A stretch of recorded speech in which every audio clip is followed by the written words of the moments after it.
We have a Coppola questions before we move on. I have a ton of questions here. We don't necessarily need to go over all of them, but why is Brent pissed off about Sun Yi leaving him dinner in the fridge? I think it's just because he doesn't want her there. He doesn't want to pay for her services. So it's just one more reminder that he's paying all this money that he doesn't want to be paying. I had that question too. I don't know why. Other than he's like, oh, great, I come home to leftovers. That's awesome. Fuck you. Yeah. And jack off all day at my office and then come home to cold food in the fridge. What was in that box that Josh had? Like, what animal was that? Why is it kept ambiguous? Is it just because they didn't have the money for the effect? Probably. They just use sound effects. It's like a little mewing kitten and then the flies to show that it's dead and the kid's reaction.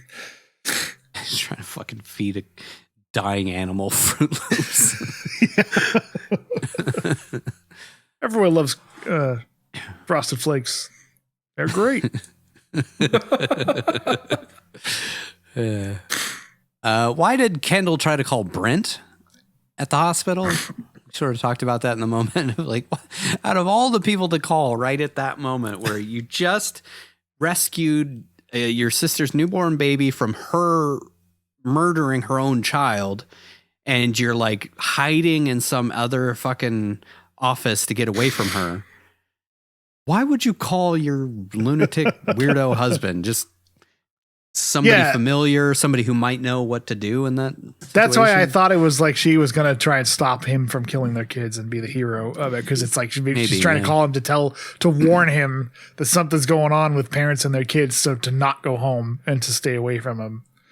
Well, at that point, he was still at the office, so might have actually worked.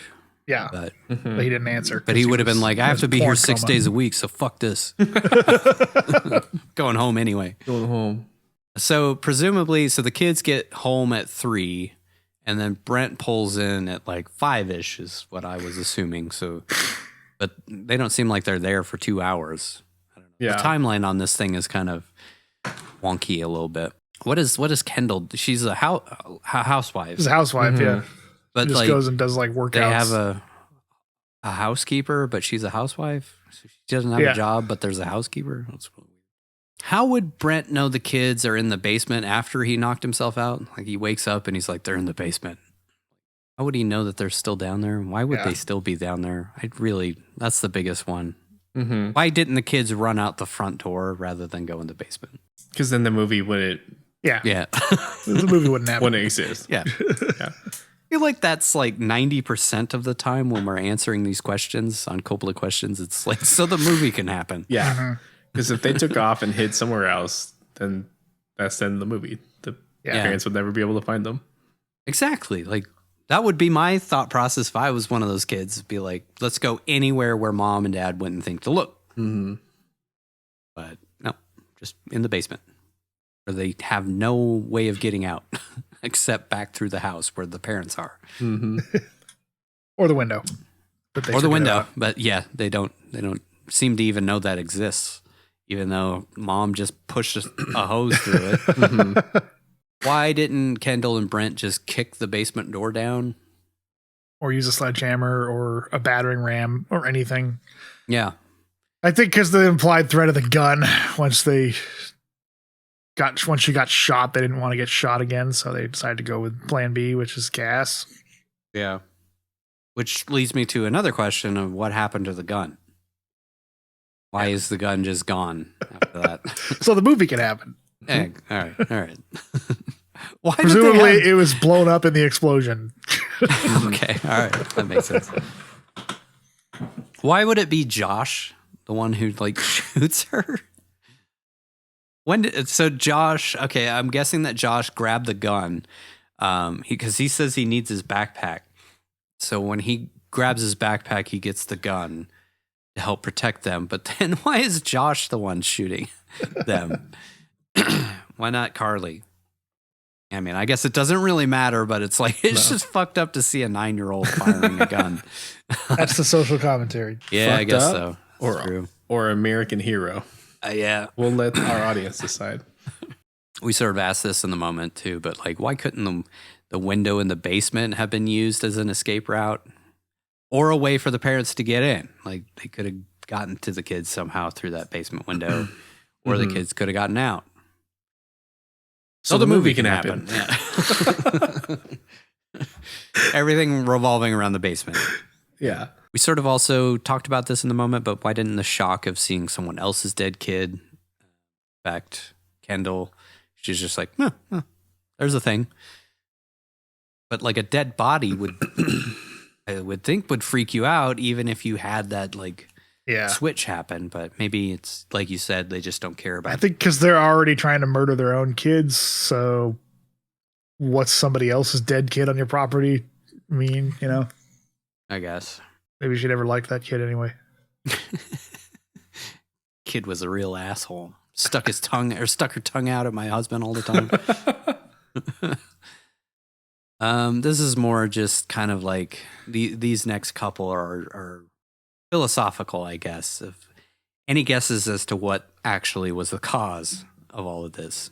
I thought it was going to be something through cell phones. Like that was why the teacher was freaked out about cell phones so much early on. And that was foreshadowing like a signal being sent by everyone's phones. So everybody's obsessed with phones these days and stuff. But it seems like it's just wideband radiation going out to any speaker or broadcast or screen or anything like that. Yeah, I don't know. I don't think it matters. It's one of the things I wish that the movie had sort of at least explained it, but also it doesn't really matter. It's like going back to the trope of zombie movies, like Night of the Living Dead. It's like radiation from a comet or something, but who cares? Like the dead come back to life. That's part of why it's so scary.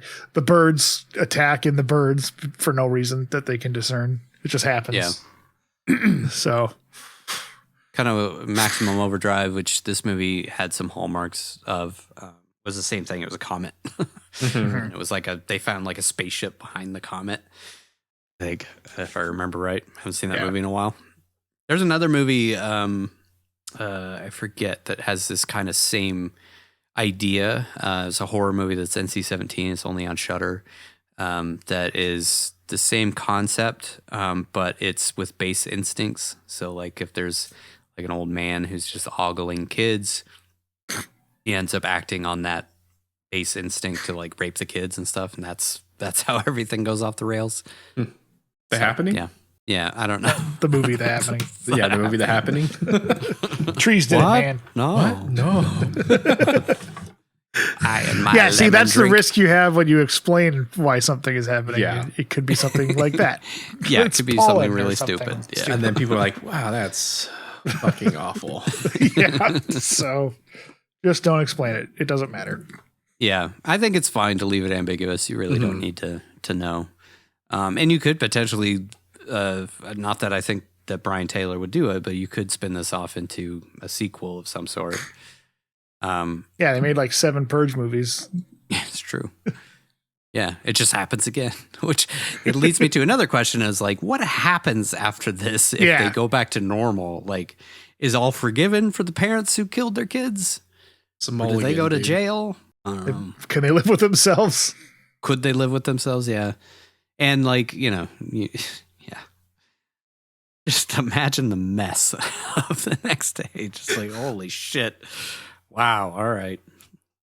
It makes me wonder how long this would go on if this just became a permanent part of life, like we would never have children ever again. And that would be the end of humanity. It'd be like Children of Men, but, more fucked up. And my last question is, wouldn't the instinct be more to just not care about your kids rather than kill them? Like your instinct is to protect them at all costs and take care of them, but like wouldn't the actual like flip of that be to just not care about them anymore? Yeah, I think so. Not want to protect them, not want to be around them. Yeah, because it's like leaving kids to their own devices, they're gonna die. They'll kill themselves in a bunch of different ways. So that the parental instinct is more about just making sure that they don't do that. But yeah, whatever. It's a nice flip on. There is something to be said when she talked about, as soon as a kid is born, everything is replaced by love and it becomes like an instinctual drive to protect it, which is real, and it's really bizarre, but to have that happen, but it's something that does. So I think that's just the concept of the movie started with. Well, what if there was an instinctual opposite of that, which is like that switch does, at least it happened to me. That switch gets flipped as soon as you see your baby, and what if it's the opposite? It flips another switch, which is just to kill your kid instead of love your kid. Yeah, I thought it was a cool concept. I think it's a great idea. My main one was like, is it over? Like the description of the movie got me thinking, because it said on like Amazon where I watched it that like have to survive 24 hours where parents want to kill their kids. So I'm like, was it just a 24-hour thing, or is this something that this is just how life is, or does it go away and come back randomly, which we already kind of talked about? Mm-hmm. Or like, are they still, it's ambiguous at the end of the movie, but are they still under the influence of it right now, or does Brent just really want to kill his kids? Which, it's kind of questionable the whole time when you're watching the movie. Like, he might actually want to kill his kids. Both are very plausible. Yeah. So I think that was, I think that's the other thing that I liked about the movie is like, every parent kind of knows that, like, oh my God, sometimes you just really want to strangle them, but like that instinct makes sure you don't do it. Yeah. Which I also think is why that instinct exists, because you can. We've seen examples in real life of like the mom who just like pushed her kid in the car into a lake and and these types of like they said, savaging is actually a thing in nature. Not to give Dr. Oz any credit, but savaging is a real thing, and pigs do it all the time with the babies, with the piglets. A lot of times it's stress. I think it also has to do with overpopulation. Yeah, which again I think is the stress portion of it too. It's like you can't. If they're in a stressful situation, which a lot of pigs are, like they can't take care of their own offspring. They need to free themselves of that burden and stuff. Like it happens for rodents to it too. They eat their own kids if they're in a stressful situation and stuff, because you can make more, but if you die, the species dies out, kind of thing. That's how I look at it. So it's. I think this movie also kind of just asks, like, every parent kind of thinks that, like, sometimes I just want to kill your kid, but it's like, do you really? Because this is what it would look like if that's really what you really want to think. Like, you don't really want to do that. You just get really mad at him, and there's nothing you can do about it, really, short of being a terrible parent. But, it's just fun to explore that what if, like, nothing's really stopping you. You could just kill your kids, and what if we're in a world where that happened? There really is something that happens, a switch that happens. I've heard that from every parent I've ever talked to, about these more deep concepts. Like, the second I saw the kid, it was like switch just happened. It's so surreal. It's bizarre. That scene was really disturbing because of that. Like that. The baby. Yeah, the baby being born, because it's like everything she's saying is true. And what if that didn't happen? What if it was the extreme opposite, and how horrifying that would be?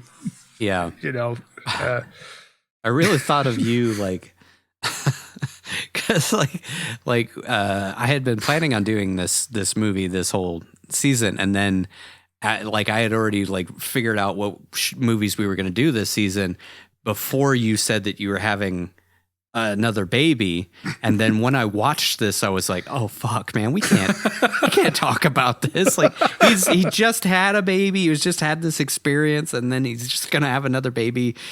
Right. We're going to watch this movie right before he has another baby. I'm like, fuck. Okay. Maybe we need to pivot. But then I think if the movie had been less silly and taken it more seriously, it would have been a lot that was why I decided it was okay, because it's like it's really presented as a black comedy. It's not like you can't really take anything serious in this movie. Yeah.